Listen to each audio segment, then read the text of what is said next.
You're writing your life story. You bet I am. Am I in it? You just entered. You, sir, are a hyena. I wanted to ask you, you're both alumni of Quentin Tarantino movies. Can you talk about the experience of working with him? It's a great phone call to get, and my relationship with him is better than it was before, in a strange way.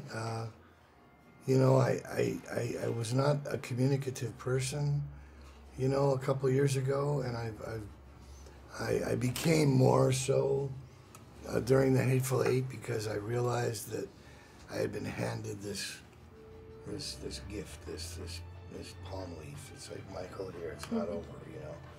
And so I for me, it was like almost like a resurrection of spirit of some kind. I think the thing that I just realized this now as I'm sitting here.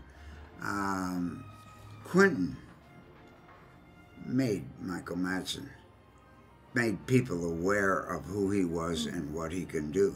And Michael Madsen made Quentin, because they were both there at the beginning on the first days, and they both saw something in each other that they felt was honest, and they've managed to put it on the screen. Has he changed a lot? No. And you say your relationship improved? No, he's the same. I mean, if anything, he's more dialed in and supercharged than he ever was. I would have thought that he would have slowed down a little bit, or maybe, you know how people just naturally evolve into something. But he's like so excited to make a picture. He's like a little kid that never made a movie before. He was as excited to make this thing as someone who never got a chance to do anything. It was he's pretty much the same guy, but he's got a much bigger breadbasket. See, when he tells people he only wants, and this is number 8, he only wants to do 10, no. Because there's one thing Quentin Tarantino will never be. He will never burn out. Because he's a live flame. And as long as that flame is there, he will continue to make stuff that excites him. We cannot imagine him retiring. What would he do? He claims to me that he wants to tour the world with prints of his films, and he wants to show them to people. He just bought a movie theater, and he's really happy about that. So he wants to buy some more movie theaters around various places of the world and travel the world with a trunk full of his prints and show movies. That's what he told me. And I could picture him thinking that.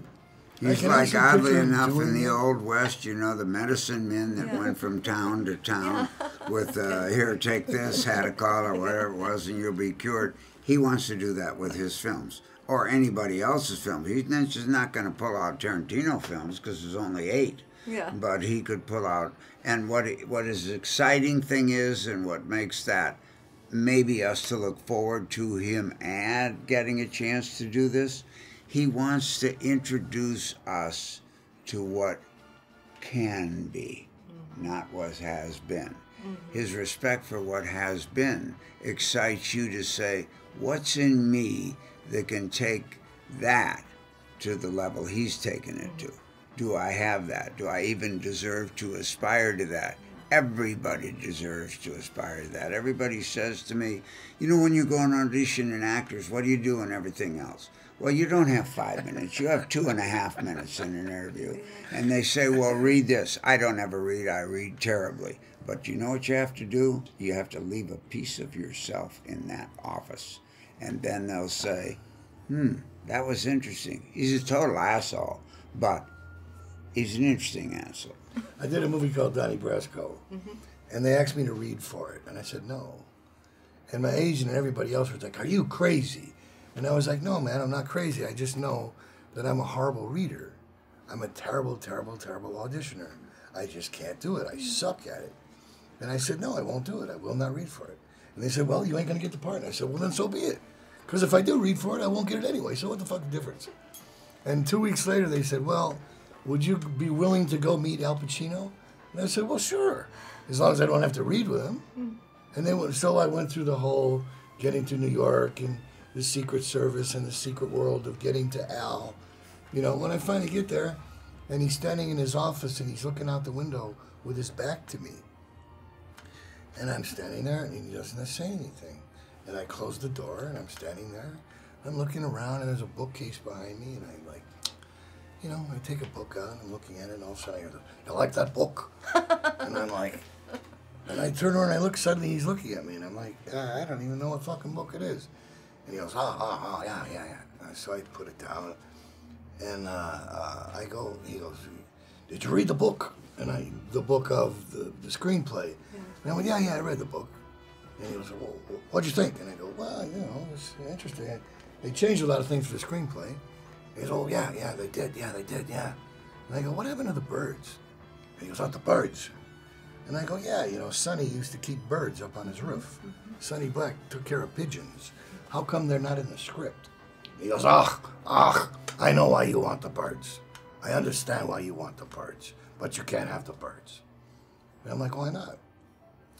Because if you have the birds, the people will care about you too much. And we can't have Sonny, can't have the birds. He goes, but I know what you mean. I understand why you want the birds.